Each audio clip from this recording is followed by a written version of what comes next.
आज दोपहर में नजर डालेंगे अभी तक की बड़ी खबरों पर। शुरुआत हेडलाइन से। सरचू सीमा विवाद, हिमाचल और लद्दाख बॉर्डर पर पुलिस पोस्ट हटते ही शुरू हो गया अतिक्रमण।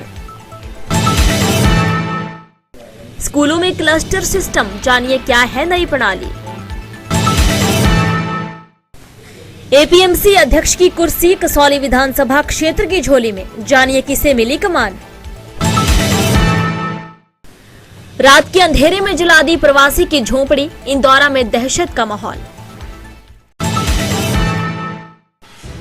धर्मशाला में कार बाइक की टक्कर, हादसे के बाद दोनों पक्षों में फिर यह हो गया।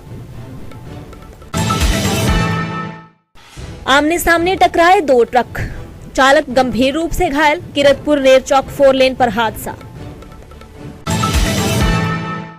कुनिहार पहुंची देवभूमि क्षत्रिय संगठन की अन्न त्याग यात्रा। और अब खबरें विस्तार से। जनजातीय जिला लाहौल स्पीति की सीमा लेह लद्दाख से लगती है। सरचू में लंबे समय से हिमाचल और लद्दाख के बीच सीमा विवाद चल रहा है, लेकिन हालिया बर्फबारी के बाद पुलिस पोस्ट के हटते ही फिर से जनप्रतिनिधियों व स्थानीय लोगों का आरोप है कि लेह की ओर से सरचू में अतिक्रमण किया जा रहा है। उपायुक्त राहुल कुमार ने कहा कि बीआरओ सड़क को -20 डिग्री तापमान में बहाल कर रही है और पर्यटकों की सुरक्षा के लिए दारचा तक ही जाने की अनुमति दी गई है। पुलिस अधीक्षक मयंक चौधरी ने कहा कि सीमा विवाद को लेकर एक संयुक्त टीम ने इस क्षेत्र का दौरा किया। सरचू से पुलिस पोस्ट हटने के बाद इस क्षेत्र की पेट्रोलिंग जरूरी है ताकि सीमा सुरक्षित रहे। देखिए, आज हमारा एक जॉइंट इंस्पेक्शन की टीम, जिसमें हमारी प्रशासन से हमारे एसी साहब, एसडीएम साहब हैं और पुलिस से हमारे एसपी साहब हैं, साथ साथ फॉरेस्ट के जो डीएफओ साहब हैं वो भी हैं। तो जॉइंट इंस्पेक्शन के कुछ 3-4 हमारे मुख्य उद्देश्य थे। पहला तो जैसे ये जो रोड है, हमने नवंबर 20 के करीब इसको बंद कर दिया है टूरिस्ट के लिए, लेकिन इसको रोड हम क्लियर रखते हैं क्योंकि एक इमरजेंसी जैसे गाड़ियाँ जा रही हैं या फिर आर्मी की गाड़ियाँ जा रही हैं, ये रास्ता हम खुला रखें। तो ये इसमें डीडीएमए का जो एडवाइजरी होता है रेगुलरली फॉलो करे। साथ साथ हमारा जो इसमें हमारा एक बॉर्डर डिस्प्यूट भी है लेह लद्दाख का, तो वो भी हमारा एरिया डोमिनेशन और पेट्रोलिंग का भी कार्य था कि हमारा ये है कि भाई जब तक ये बॉर्डर डिस्प्यूट जो है सर्वे जनरल के पास हमारी ये है, जब तक वो क्लियर नहीं हो जाता है तब तक कोई भी इलीगल कंस्ट्रक्शन है। हमारे जो लाहौल के लोग हैं उनको थोड़ा ये कंसर्न था, ये भी हमारा एक उद्देश्य था। साथ साथ हम रोड के क्लियरेंस ये सब और इस पे भी ध्यान रखे थे। प्रदेश सरकार ने सरकारी स्कूलों में शिक्षा की गुणवत्ता बढ़ाने के लिए क्लस्टर प्रणाली को लागू कर दिया है और अब इसे इम्प्लीमेंट करने के लिए स्कूल मुखियों के साथ हमीरपुर जिला में पिछले 2 दिनों से बैठकें आयोजित हो रही हैं ताकि क्लस्टर प्रणाली को हमीरपुर जिला के स्कूलों में जल्द से जल्द शुरू किया जा सके। हमीरपुर जिला के 6 ब्लॉकों में प्रिंसिपल, हेडमास्टर और मिडिल स्कूलों के इंचार्ज इसमें बुलाए गए हैं। क्लस्टर प्रणाली का मुख्य उद्देश्य शिक्षा की गुणवत्ता को बढ़ाना है। बैठक में स्कूल मुखियों को क्लस्टर बनाने की गाइडलाइन के बारे में विस्तार से जानकारी दी जा रही है। वो सुजानपुर और गोविंदपुर जो ब्लॉक हैं वो बुलाए हुए हैं। इसमें मेन मुद्दा है how to improve the quality of education and convergence of resource sharing, कि जो भी हमारे पास मटेरियल है, चाहे ह्यूमन रिसोर्सेज है या मटेरियल है, इसको हमने फर्स्ट से लेकर +2 तक उसको शेयर करना है और इसके क्लस्टर बनाने हैं।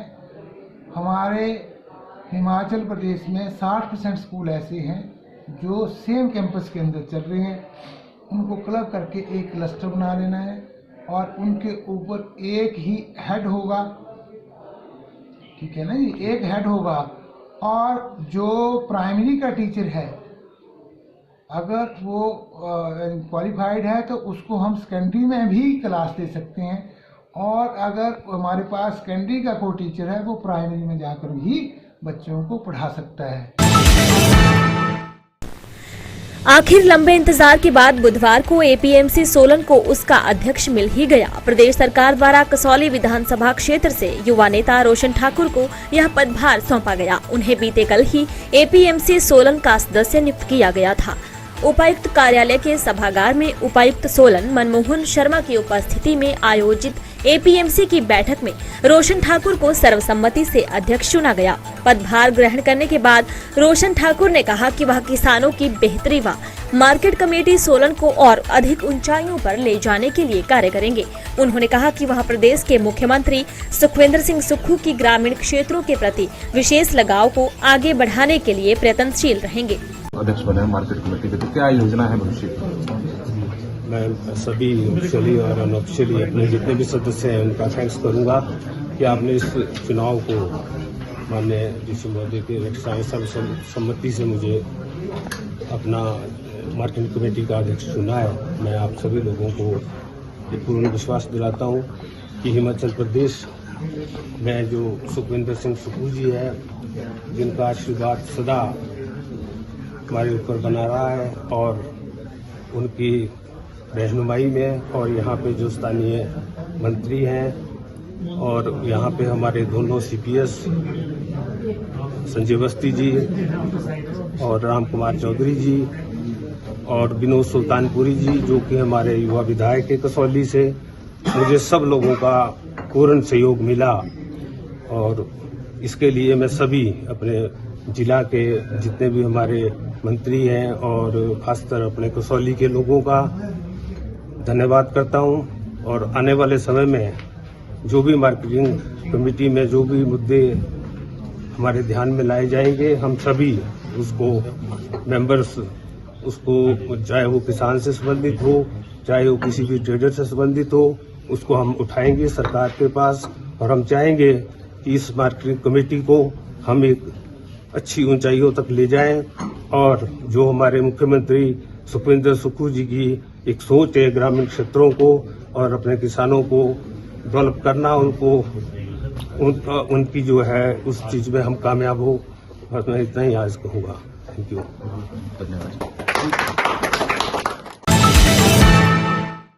ब्लॉक इंदौरा की पंचायत मंडमियानी में कुछ दिनों से चल रहे प्रवासी लोगों के खिलाफ मुहिम ने एक आज नया मोड़ ले लिया है।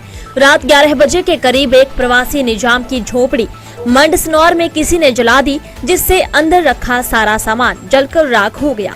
निजाम की पत्नी और उसके 2 बच्चे झोपड़ी के साथ मोटर के कमरे में सो रहे थे, जिस कारण उनका बचाव हो गया। उत्तर प्रदेश से संबंधित ये परिवार पिछले 20 वर्ष से मंड में जमीन ठेके पर लेकर सब्जी लगाने का काम करते थे। अब मंड क्षेत्र के प्रवासी मजदूरों में दहशत का माहौल पैदा हो गया है तथा अधिकांश मजदूर अब इलाका छोड़ देने में ही बेहतर समझ रहे हैं। आपका नाम क्या है? निजाम। कहाँ के रहने वाले हो? अपने फरीदपुर। हाँ जी, फरीदपुर। ये कौन से स्टेट बरेली पड़ती है, रहने वाले फरीदपुर, यूपी के? हाँ जी, हाँ जी। अच्छा, तो ये रात को कितने बजे के करीब आग लगी? ये बात है रात की 11:30 बजे की सर। अच्छा, मतलब देखा नहीं भी किसको लगी? कैसे देखा नहीं सर, पता नहीं चला है। काफी नुकसान हो गया आपका? बहुत नुकसान, बहुत। देखो सामने यहाँ पर आप सब्जी लगाने का कितने साल से काम कर रहे हैं? करीब कम से कम 15-20 साल हो गए यहाँ पर। आगे तो नहीं कोई ऐसी घटना आपके साथ घटी इससे पहले? नहीं, कभी नहीं हुई है। ये पहली बार ही घटी है? हाँ जी। जिला मुख्यालय धर्मशाला में विद्युत बोर्ड कार्यालय चौक पर बुधवार दोपहर के समय एक बाइक और कार की टक्कर हो गई। इस दौरान कार लुढ़ककर नाली तक पहुंच गई। कार व बाइक सवार ठीक बताए जा रहे हैं, हालांकि हल्की चोटें लगी हैं। मामले में दोनों पक्षों में समझौता हो गया है और वाहनों को ठीक भी करवाया जा रहा है। धर्मशाला ट्रैफिक इंचार्ज रविंद्र ने बताया कि मामले में पुलिस की ओर से छानबीन की गई है। दोनों वाहन चालकों में समझौता हो गया है।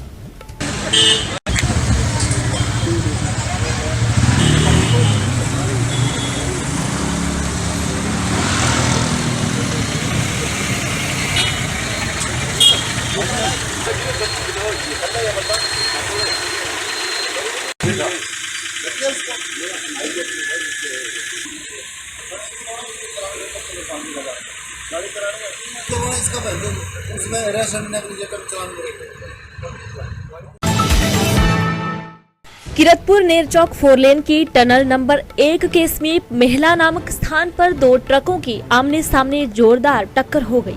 हादसे में एक ट्रक चालक बुरी तरह जख्मी हो गया, जिसे उपचार के लिए कोठीपुरा स्थित एम्स ले जाया गया है। हुआ यूं कि एक ट्रक चंडीगढ़ से मंडी की तरफ जा रहा था तो मेहला फ्लाईओवर के पास बिलासपुर की तरफ से आ रहे दूसरे ट्रक ने गलत दिशा से आकर टक्कर मार दी। टक्कर इतनी जोरदार थी कि एक ट्रक सड़क पर पलट गया। घायल चालक को 108 एम्बुलेंस से एम्स अस्पताल ले जाया गया है। स्वारघाट पुलिस ने घटनास्थल का दौरा करके चालक पर लापरवाही से वाहन चलाने का मामला दर्ज कर लिया है। देवभूमि क्षत्रिय संगठन द्वारा जातिगत आरक्षण के विरोध में निकाली गई 100 दिवसीय अन्न त्याग यात्रा कुनिहार पहुंचकर संपन्न हो गई। कुनिहार के तालाब मैदान में आयोजित स्वर्ण समाज स्वाभिमान महाकुंभ में इस यात्रा में शामिल नेताओं का समारोह स्थल पर पहुंचने पर भव्य स्वागत किया गया। इस दौरान प्रदेश ही नहीं बल्कि देश के अन्य राज्यों से आए विभिन्न संगठनों के राष्ट्रीय नेता भी उपस्थित रहे। सभी स्वर्ण समाज के वक्ताओं ने आरक्षण के मुद्दे पर अपने विचार रखे। समारोह के दौरान आरक्षण का विशालकाय पुतला भी फूंका गया। जिंदाबाद जिंदाबाद जिंदाबाद जिंदाबाद जिंदाबाद जिंदाबाद जिंदाबाद जिंदाबाद नारे लगते रहने चाहिए। जिंदाबाद जिंदाबाद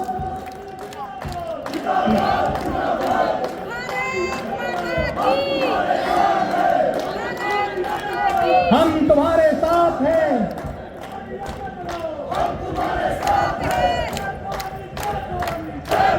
ठाकुर रोमेश सिंह जी के लिए जोरदार नारा लगना चाहिए। रोमेश सिंह ठाकुर, रोमेश सिंह ठाकुर, रोमेश सिंह ठाकुर, रोमेश सिंह ठाकुर, रोमेश सिंह ठाकुर। पीछे वालों की आवाज बिल्कुल नहीं आ रही है। रोमेश सिंह ठाकुर, रोमेश सिंह ठाकुर।